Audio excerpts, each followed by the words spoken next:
Okay. My name's Jack Burnham, W-A-T-E-E, and next to me is Al Peter, A-C-8-G-Y. Al is, I've got to read this. Al is the handsome dude standing to my right and the brains behind the T41. He didn't write anything. I just made. We started, what we're going to do today is go over a little bit about how the T41 got started and how it's changed over the years. Get my little slide thing going. This actually, the T41 was an idea that Al and I had on the way back from a field day in 2018. We were over in Indiana, and I wanted to take a small, less than 100-watt transceiver with me to see if that could work on a high-density thing like field day. So I took my G90, I had a G90 at the time, and put up a crappy end-fed antenna into a tree. And lo and behold, it worked pretty well. The second day, obviously, was working a lot better because that's when they start listening for other people that they haven't worked. But I did manage to work into Portugal, France, Germany, and England on 20 meters with about 15 watts. Is this, no, I've got to hold it up here. So on the way home, we started to talk about what we thought we would like to have. And the thing that I did not like about the G90 is the display is 1¼ inches. And at my age, the transceiver is barely visible, let alone seeing what's on the display. And then, of course, the last thing that you want with fat fingers is buttons that are about 1/8 of an inch square, and that's what the G90 has. So anyway, on the way home, we started talking about what we thought we would really like to have. And we wanted a full 80 through 10 meter rig that would be sort of not necessarily small. At that time, POTA and SOTA were just kind of starting to take off, and that wasn't a real big criteria for us. So we just were really adamant. There were a lot of single band transceivers out there, but not all of them supported both CW and sideband. We wanted to have both modes supported. Second thing is we want it to be an SDR-based radio. Now, we are calling it an SDT. In fact, I think we coined the term. But we use SDT to distinguish it from the receivers only, like SDR Play and some of the other ones that are receive only. Ours, we knew from the get-go was going to be a transceiver and have a display that was bigger than 1¼ inches.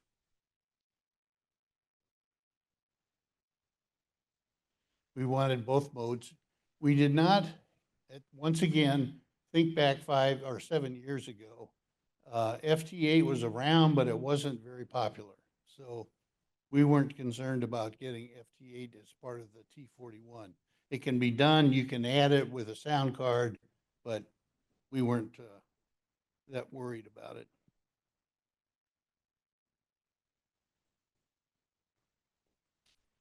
We're calling it fuzzy QRP. And the reason is because it's adjustable. The T41 is adjustable from 1 to 20 watts. And through improvements on the website and submissions by members of that website, the T41 now is linear all the way up through 6 meters. You get 20 watts out on, actually we now cover, how many bands is it? It depends on configuration. the latest boards, that's 12.6, gets you all the way from 160 all the way up to 6 meters, but you can do everything in between and do your own stuff. So you can do 10 meters, 12 meters, 17, all of the in between bands. So it's somewhere in the neighborhood of 9 to 8 to 9 bands. And like Jack said, you get 20 watts throughout that. So it's a little more than what we have on the original specs. Okay.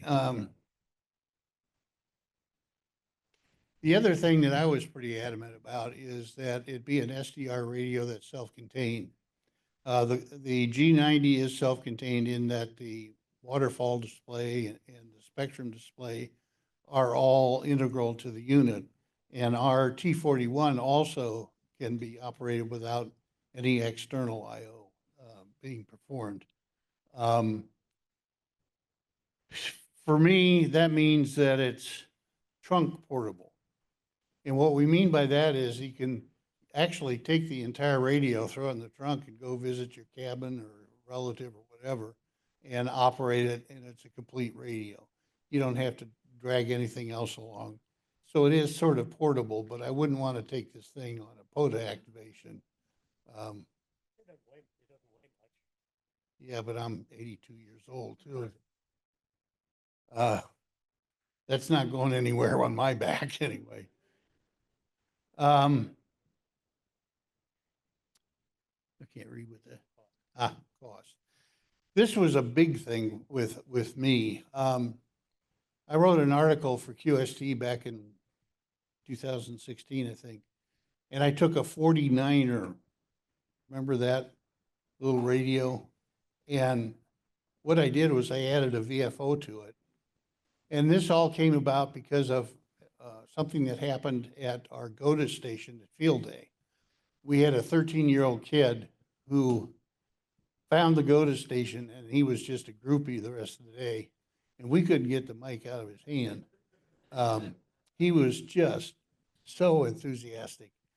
And then his mother came, and he just ran up to her. He said, Mom, you got to see this. And he drags her over, and she listened patiently to everything that he said. And then she said to him, she says, well, that's really nice, but where are you going to get the thousands of dollars it costs to get started?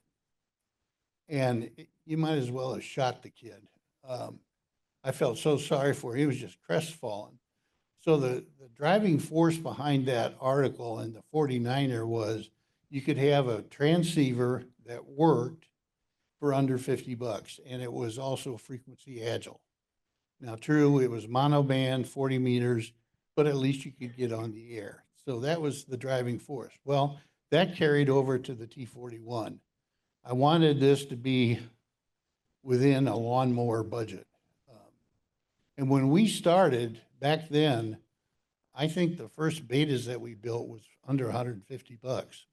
But of course, we had a pretty good junk box.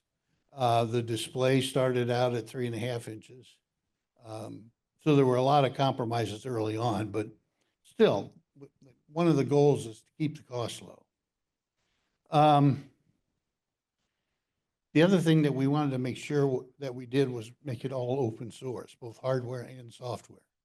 We felt that if it's going to grow over time, there are a lot of people out there who are a lot brighter than I am that can handle the software. And I think Al will admit that there's maybe 1 or 2 people brighter than he is. No? Okay, take that back. Nobody brighter than Al. I know. Al's really very modest. But he did all the double E stuff on the rig, and we wanted other people to come in and make improvements, and that's happened, as you'll see when we go through. Oh, yes. Well, I talked about open source. Hardware and software, both open source. But I also wanted it to be contest usable. The G90, if you're running QRP, the hunt and pounce is pretty much the way you're gonna have to operate on a high-density contest like that. And it doesn't help if you only get a 25 kilohertz slice of the band to look at. So we wanted a much wider slice of the spectrum. So we designed a T41 so that you could look at up to 192 kilohertz swath of the band. And other than some of the high bands, it's a good enough chunk that you can be effective. Okay, SDT, software defined transceiver. We make the distinction because there are some very good SDR devices. SDR Play is very impressive. It's not cheap, it's about $200, but you can see in one pass, you can see almost the full 2 megahertz bandwidth. So it's a nice device, but no transmissions. Let's see. Yeah, the other thing that we wanted for the SDT was to, via open source, encourage people to experiment with the radio. And that, in fact, it's technically called the T41-EP. And we put the EP in there to emphasize it's an experimenter's platform. And along that same line, we purposely made the largest board no bigger than 100 by 100 millimeters. And by doing that, it used to be, before things got muddied with China, you could get 10 boards for $5. So that would, if it was under 100 by 100 millimeter in size. So we did that to try and encourage people to develop their own boards. If they're unhappy with our amplifier, roll your own, pull ours out, and stick yours in. So that was the goal that we were looking for. I can't, yeah. Okay.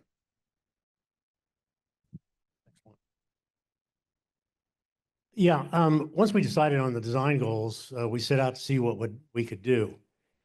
I had been playing with SDR for a while on the receive-only side, and I came across a development from a guy in Germany, Frank, and it was a very nice little receive-only, but it carried all the way to the FM band. And it had a nice display. You can see it in the next slide. Well, just wait a second. It's capable of receiving from 12 kilohertz to 30 megahertz. And it had a lot of functions that we didn't really need.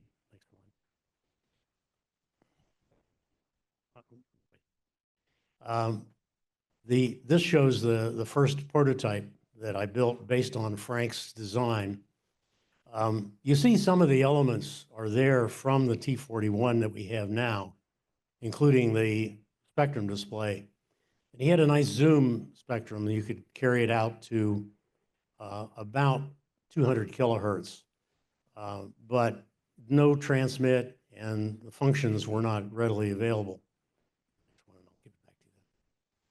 The convolution SDR had different goals than we do. Basically, it was a radio for listening. And so the first step was to look at it and try to understand the code. Well, the problem was the code that they had written was 18,000 lines of code in one big file. And there weren't many functions. Used a lot of, if you're a coder, you know what this is, a lot of if statements, conditionals to move between things. It was a rat's nest. So we then took several weeks just trying to go through the code and figure out what was there. And we finally figured it out, and Jack is the coder, the guy, and he decided that what we'd do is we'd break it up into files. And we took this 18,000 lines of code and broke it into functional groups in many files. And believe me, that was a chore. This took us, what, 6 months or something like that? to do it. So we did that. The second step then was to breadboard it into a working SDR based on what we had there. By the way, that's 18,000 lines of C code. So it's not a verbose language to begin with. And we ended up with breaking the one file out into, as I recall, it was about 20 files. Well, then Al got busy and wanted to breadboard something based on our code. And I noticed that Al was getting a little cranky over the days and a little frustrated. And I just couldn't understand why.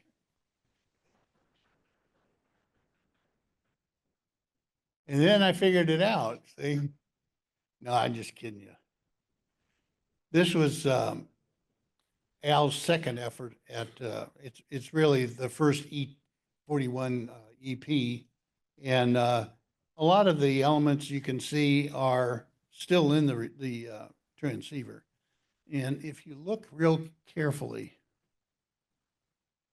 right back there, anybody recognize that? Anybody recognize that? Well, that goes, Al designed this thing in such a way that you could take Hans's QCX filters and plug it into the T41. So we tried to minimize the cost by repurposing some things that you might already have. So Al put that in from the get-go. Then we moved on and we went to the sort of the second prototype. And this one was where we put the most often used. People have asked me, why did you put the array of switches on the right-hand side of the transceiver? And the reason is those are the options that you're most likely to dink around with while you're in a conversation. And if you put your hand on top of the rig, I can reach any of those buttons with my thumb and activate it. And there's not a lot of mass to the T41. So by putting my hand on the top and pressing the button, it doesn't scoot across the desk, even if it doesn't have rubber feet. So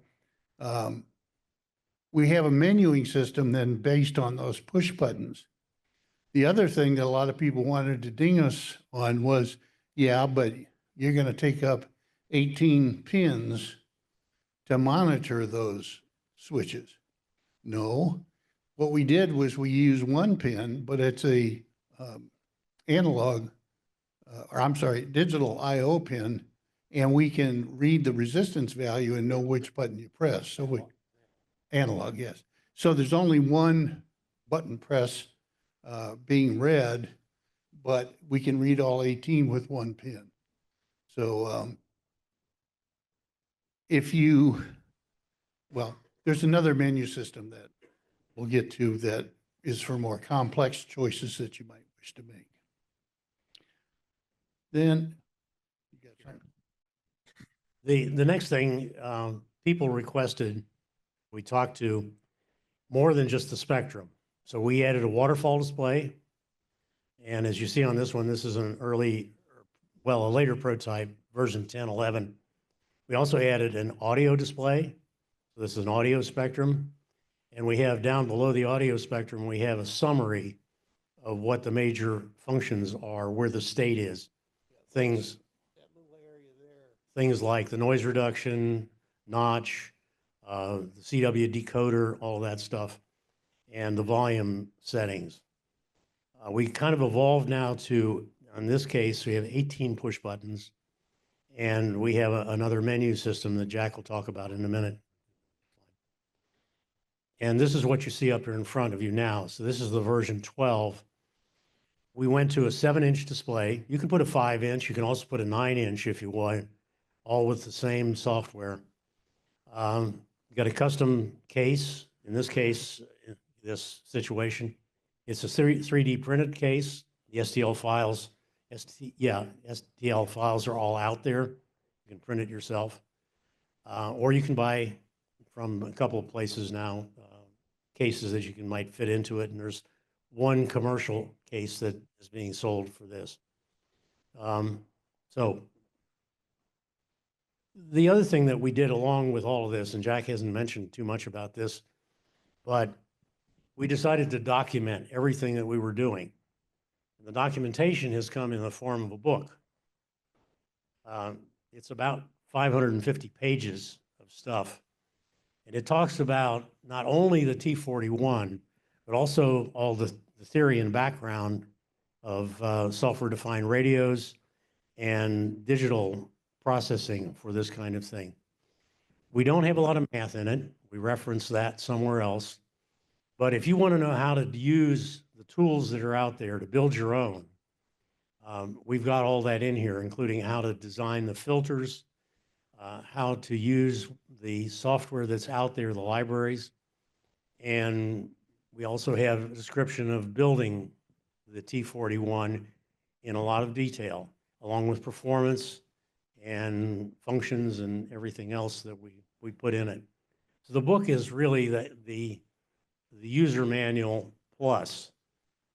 We're now up to the 3rd edition, and we just revised the 3rd edition again. And we think it's pretty much up to date. In fact, this really carries us through to version 12.6 of the boards for the T41.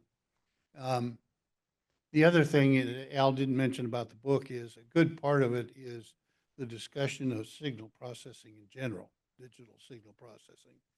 And we try to do it. If you read the reviews on Amazon, they frequently say that it's sort of like sitting down in an easy chair and talking to the authors. And that's what we were going for. We wanted to make it a readable introduction to digital signal processing. It's not the do-all, end-all of digital signal processing, but it's a good introduction, and that's what we were going for. Yeah, if you want to learn all the details, including all the math and everything behind it, there are numerous books, include one by a fellow by the name of Lyons that goes through all of that in detail. We reference that, but we don't duplicate any of that. Yeah, that's about 1,500 pages, so you might want to curl up for a while with that one.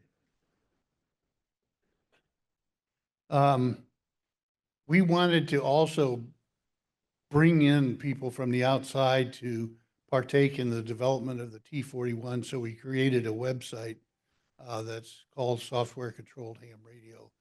And we now have over 3,200 members of that website, and a lot of them have made substantial contributions to the final design and functionality of the radio.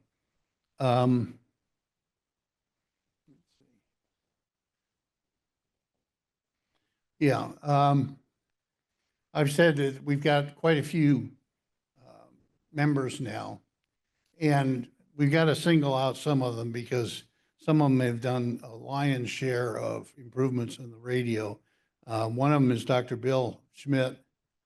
He's the one who sells the boards for the T41. I think a complete set of boards is now $15. So that's 5 boards. You can't make them yourself for that. So he's been material in getting the T41 spread throughout. Oliver King, he and Bill are the ones that we're turning over the T41 project to. Bill is going to be mostly on the hardware side, and Oliver, although also a very good double E guy, is a great software engineer. So we're turning over the reins to those capable hands to take this forward into the future. Greg Raven is another one who really helped a lot during the initial development of the radio. John Melton was from Britain. He did a lot, and he's still doing a lot. In fact, I think it's John who has made the T41 into a 2-slice receiver. He has simultaneous receivers built into his model.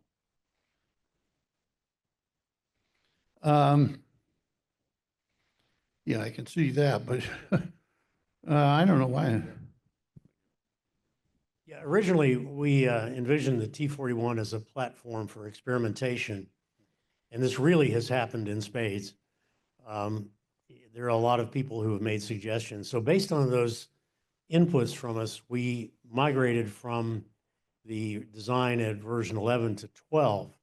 There are a lot of changes that we made, including putting all the digital stuff on one board, the analog stuff, the RF on another board, and a variety of other things. We have the power supplies on each board, so there's a lot less noise. The help from the users were suggestions not only for improvements on the hardware, but also a lot on the software. And you'll see in the book, if you read it, there are many things that we look there. One of the big changes came from Bill Schmidt, and that was a change from the control of the front panel from being analog to now I2C serial. And the whole thing is now I2C driven, including the filter boards. We've incorporated, through his help, an SWR measurement, power measurement. We've improved the signal source for CW. It's really very pure at this point in time.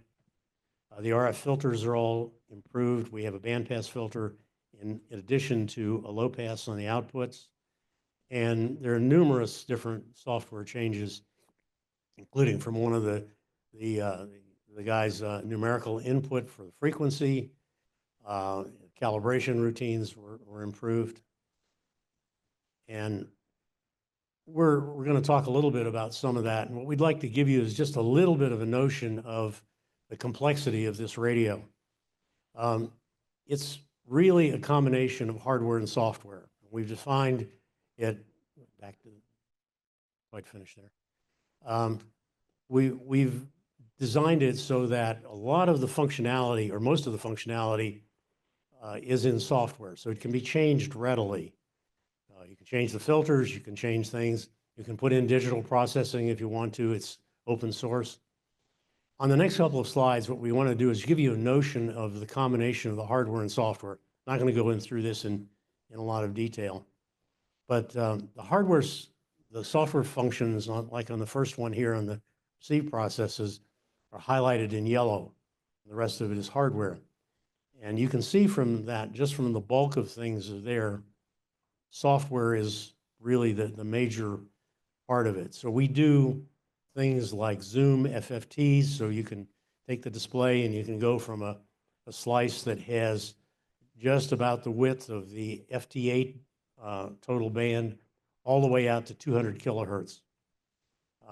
We didn't go higher than that, and it's a trade-off.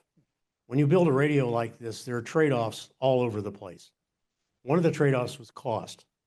We would have liked to have something like SDR Play with a 2 megahertz bandwidth, but we weren't willing to spend at that time, the $60 for a single chip to be able to do the front end, plus all the processing that goes on in there, which in a radio like Flex or so on, you're a $2,000 radio, you can put that in.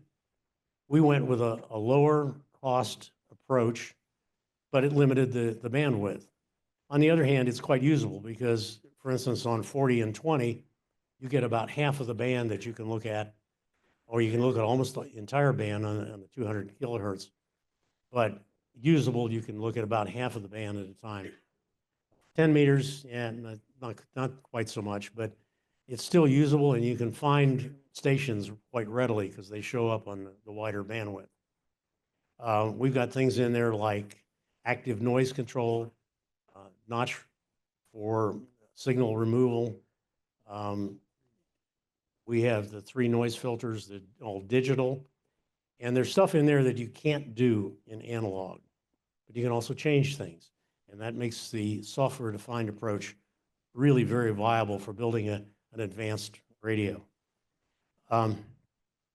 Same thing goes with the transmit processes. All the pictures in the middle, the blocks in the middle, are all done in software. And the objective here was to get a radio that we could give to somebody who wants to make improvements. And surely they did. So for instance, I'm going to take over. I just want to give you a feel for the quality of the boards. This is the main board that Bill designed. Well, that's 12, but he also had input on 12. And you can see all the IDC connectors scattered around the edges of the board. The center is where the T41, TC 4.1 sits. And that's all on a 100 by 100 millimeter board. Now, it uses surface mounted devices. And some of you are going to say, oh no, I'm not going to get into that. Well, if I can do it with these hands, any one of you can solder 1206 surface mounted devices. So don't let that scare you. That's a wrong thing. Whoop. Let's see, this one is the RF board. Again, you can see the IDC connectors, and in this case, there's some SMA connectors that will connect it to other boards in the system. Okay, did any of you happen to see my article in February QST about winding toroids? Guess what motivated it? There are 70 plus toroids on the low pass and band pass filters on this radio. And you're saying, oh, that's overkill. No, it really isn't.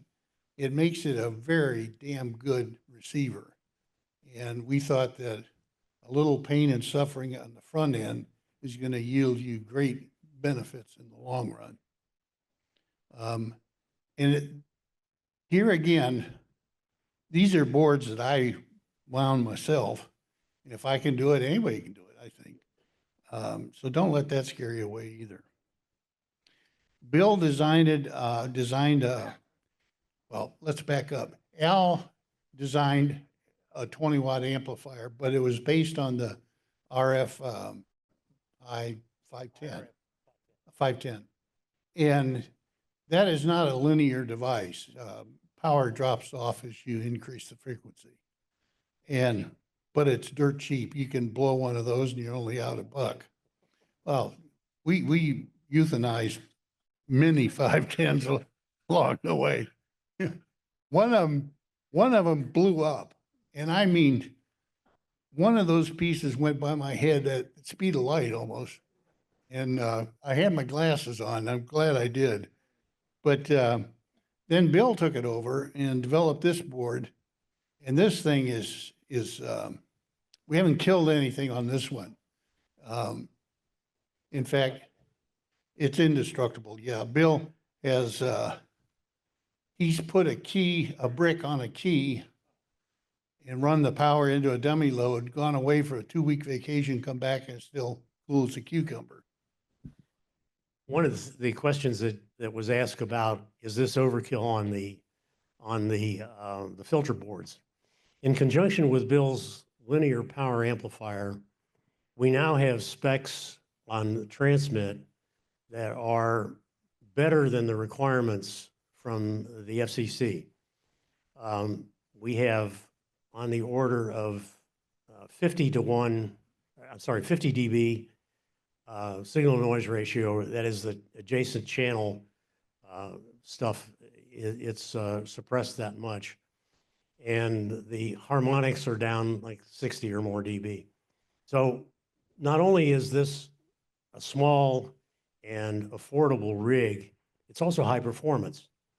On the other side of things, because of the filtering and the way we've done the DSP stuff, the sensitivity is probably in the order of half a microvolt or better for a reasonable signal noise ratio. So it's very sensitive. In fact, it's more sensitive than you can use on most of the bands because of the general noise that's out there. So the specs are very good. It's also affordable and it's not too big. We wanted it to compete with the G90, and I think actually we outperform the G90 now by an order of magnitude. And the 7300 would now be, I think, a more fair benchmark. This is the control board, and you'll notice there's a an abundance of SMA connectors. This is sort of like the traffic light in the system that routes the signals where they have to go, either from the main board through the filters to the antenna, whatever. It's all controlled by that pretty much, this board. And this is an interior shot looking down.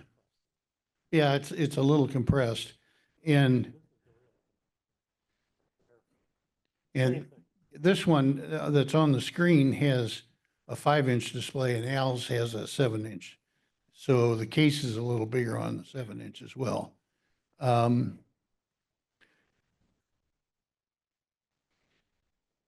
Yeah, Bill Schmidt has a booth here. He's in the Tesla building, and I think it's in 2607, and he'll be selling boards. So if you got $15, you can get a complete board set.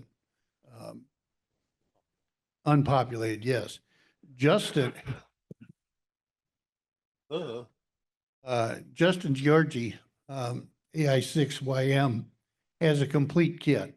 And I mean everything, including the T41 or the TC4.1. It has everything but the display and the case. And the reason he didn't do those was because you have choices, 5, 7, or 9-inch display, which would also, pardon? See? $3,000. A lot cheaper than that. And when you do this, you got to keep in mind there are a lot of parts in this. And Justin has a semi kit where all of the SMD devices are already mounted on the boards. And what you really end up doing is putting some things like voltage regulators and stuff on the board and connecting it with cables, and voila, you're done. Okay, going back, I took a lot of flack on the menuing system, and I'll take responsibility for that. But I got to thinking about it, and we originally had it such that the upper left part of the display showed the primary menu, and next to it, if it called for it, was a secondary menu. And you used the buttons. There was a menu plus and a menu minus, and you could scroll through the menu choices, and people weren't happy. So I ended up rewriting that. And now we have a new menu system. And what you see on the left-hand column are the main choices.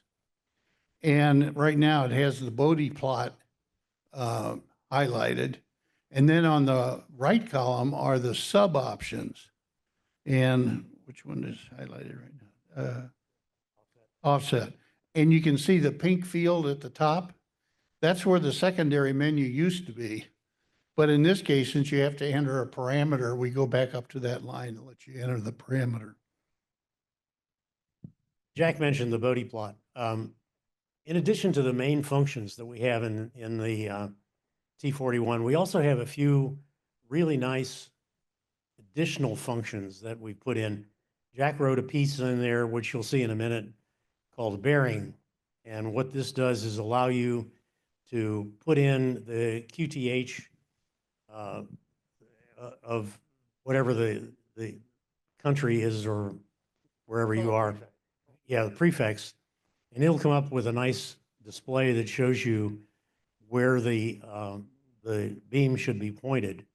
Now you say, well, I don't have a beam. Well, that's okay. This will kind of give you an idea of what you're looking at, and maybe if you have multiple antennas that are oriented in different directions, which one you ought to use. I'll give it back in a second. I also want to talk about the Bodie plotter. That's the second one. We have all these filters. And the idea is, well, how do I evaluate whether or not I've got a good wind? If I missed the number of turns or I've got the wrong toroid in there. This is designed primarily to test the filters in the T41. And the way you use it is you just hook up whatever you're going to test to the output of the exciter, and then you put the input from that item back into the receiver. And it will demonstrate it in the video in a minute, but I wanted to tell you how it's hooked up. And what happens then is it draws the frequency response of the filter. And it's in real time. It takes a little bit to draw it, but if you're looking at that and you're maybe adjusting the number, the spacing of the turns and so on, you can do that while you're watching the plot and get your filter to be optimized. Okay, and I'll be honest with you, the bearing thing is maybe a little bit of sizzle along with the steak. And the reason that I put it in is because when Al and I do something like a field day or operate on a POTA, we'll put up a sign that says something like ham radio in action or something and try to get the public to come over. And one of the first questions, if you have a contact, where is he? How far away is he? And with the bearing indicator, as you'll see in the video in a minute, it shows you where they are, and it also gives you the distance from your QTH to where they are. And what I did was I created a small database that's embedded in the code for all DXCC countries. And what I did was I centered the beam heading on the capital city of that country. So given the dispersion of the antenna, that's probably good enough. But you can get a pretty good idea of where things are. So what we'll do is we'll run a video and let you see. I want to apologize to start with about the video. It was shot a while ago. And what we did, I took some of the footage that we had previously. So it's not the latest version. Yeah, you'll see that. And the information window is different and the quality of the display is different. But it shows the features and functions. And you're going to see, first of all, tuning. You're going to see the use of the dynamic filters audio filters, and some of the other functions that we have in the radio. So understand that it really is probably upgraded from this. So from that, let's go ahead and have the video and we'll narrate. Can we just advance?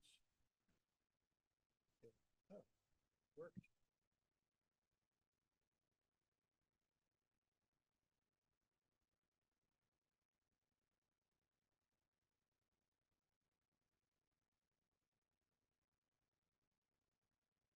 This is showing the menus in action here. It was for the calibration. So now we're going to look at tuning.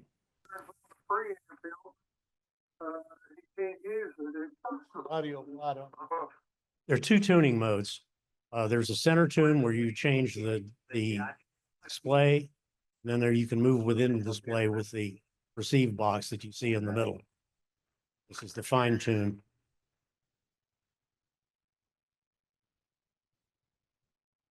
Courtesy of one of our users, we have a fast forward on the tuning as well. Not shown here.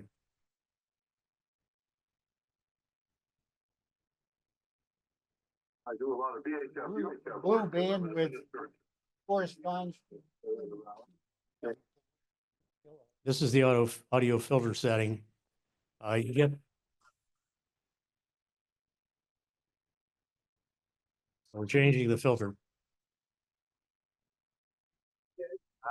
It's morning. When was that? No, they'll get even. That's all done in software. Decoder. Al has some stuff here that is really pretty good. I'd like to take credit for it, but he's standing here, so the first one is decoding W1AW, and any idiot can do that.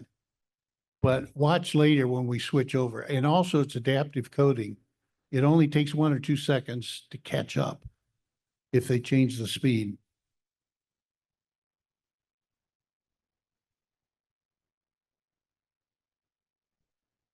Yeah, this is a real concert. Do so.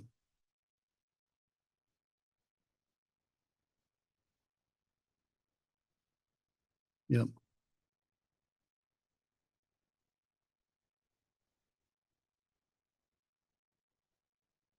You can see that little green square on the right. And that turns on when you've got the signal locked, you know, the correct frequency for maximum decoding.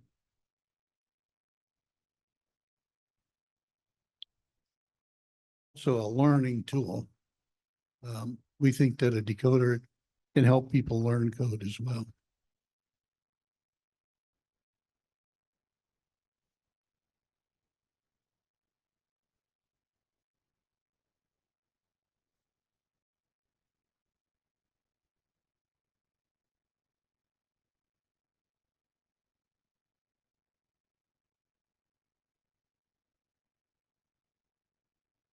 We made the CW a little longer since most of you guys here are CW fishing.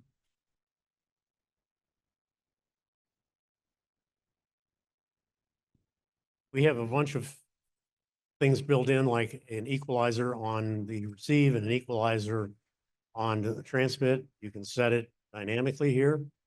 We're showing setting the bands. It's a narrow band. That's approximately third octave. And it makes a big difference. We also have noise reduction. We have 2 levels of that, and I'll show you one of them.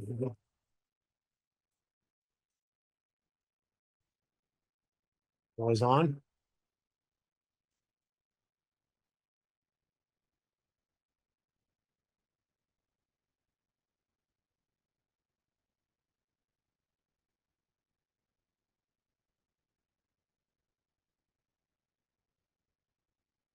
We have a notch filter in digital.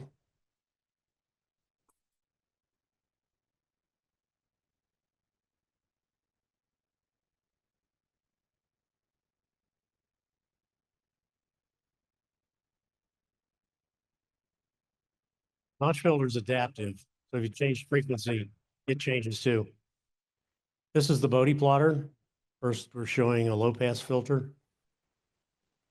So it automatically will do this. You can change the parameters like the bandwidth of it. You can show, in a minute, show the ham bands. There's a cursor that you can figure out the exact frequency, and you can set a reference. This is a bandpass filter. Again, you can widen or narrow the display and look at that in a lot of detail. Very useful for looking at your filters.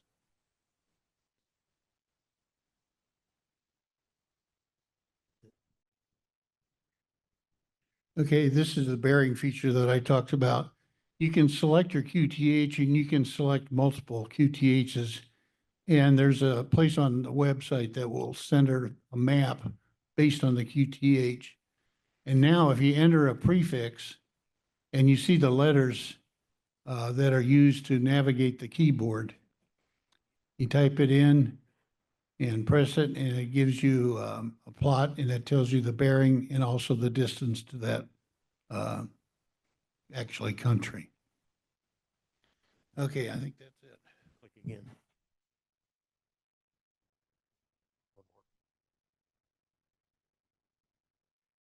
Yeah, this will wrap it up, and we have a time for a couple of questions. The users really have stepped up, and we've included a lot of this stuff in 12 in the latest edition of the book, which is revised edition 3. And we've had users step up and provide centralized software distribution, bare boards available, complete full kit parts, distribution of all the T41 information, including schematics, assembly manuals, DOMs, and so on. The improvements continue, but now mostly it's going to be in the hands of the users through the mechanisms that we have for distribution. In short, we think the vision that we had 7 years ago of the T41 as a teaching tool and an experimenter's platform has really been realized, even better than we thought it would. We think there are probably in the neighborhood of 1,000 of these receivers out there somewhere being built or in operation. It's also an excellent receiver for a ham, particularly a beginning ham who wants to learn and build his own stuff. And now we'll take some questions for about, Before you do, if you want to see some other videos on the T41, just go to YouTube and search T41 and you'll find, coming attraction. Al's just created a website for the T41 that we're gonna start managing ourselves. That will be just kind of we'll publicize it when it's done. Yes. Hold on. All right. Sure you talking to the mic so people online can hear. Yeah, the Groups.io webpage, and the discussions on it are very helpful and interesting.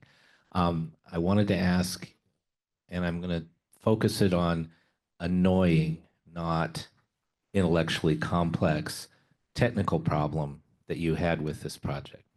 Is there any one thing that's like it keeps coming up and it's not getting fixed? No, there's things that I would like to see improved, but right now, I really think that this radio competes very effectively with the IC 7300 as far as performance goes. Unfortunately, the IC 7300 has come down in price to the point where maybe it's only $400 more than the kit would be. But there's something very satisfying about having this sitting on your desk and pointing to it and say, I did that. And I'll have the radio on my spot up here to the front. So at break and noontime, if you want to come up and have a peek, it'll be there. it'll also be there tonight at Vendors Night in the back.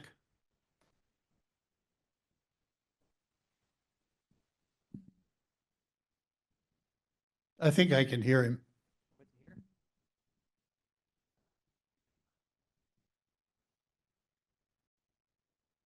Right. Thank you very much, and I apologize if you answered this. I got here late. How do you do QSK? Is it pin switching diode, or is it read relay, or how do you handle that? Well, right now it's a combination. The receive part of it is RF switches, but all the rest of it are relays. And we did that for a couple of reasons. First of all, relays are cheap and easy to do. The circuitry for the pin diodes, and pin diodes are expensive, although Hans has shown how to do that in a cheaper way. But there's a small amount of intermodulation distortion that's added as well with the pin diodes. And so we took the easy route out and used relays. Something I forgot to mention is the microprocessor used is the Teensy 4.1, which is running at 600 megahertz. So it's a pretty robust processor. And it has 8 meg of flash memory, program memory, and 1 meg of SRAM. And right now, the code in the T41 is using less than 5% of the memory space. So if you want to add something, there's a boatload of memory resources at your disposal.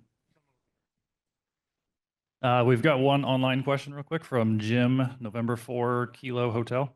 Can they talk about noise reduction algorithms? Did they develop those, or were they obtained from code somewhere? They were. Yeah, we used partially what was in the original convolution SDR, did some upgrades to it. It's pretty easy to add one in for your own if you like, but we used existing code. We try to do what we say, stand on the shoulders of others as much as we possibly can. We're using the Kim, spectral, and least mean squares noise reduction. There's 3 of them in there right now. Yes, sir.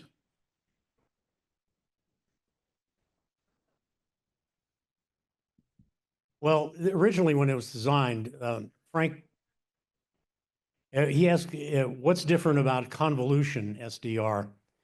There's 2 ways to do the DSP functions. You can do them in the time domain, or you can do them in the frequency domain.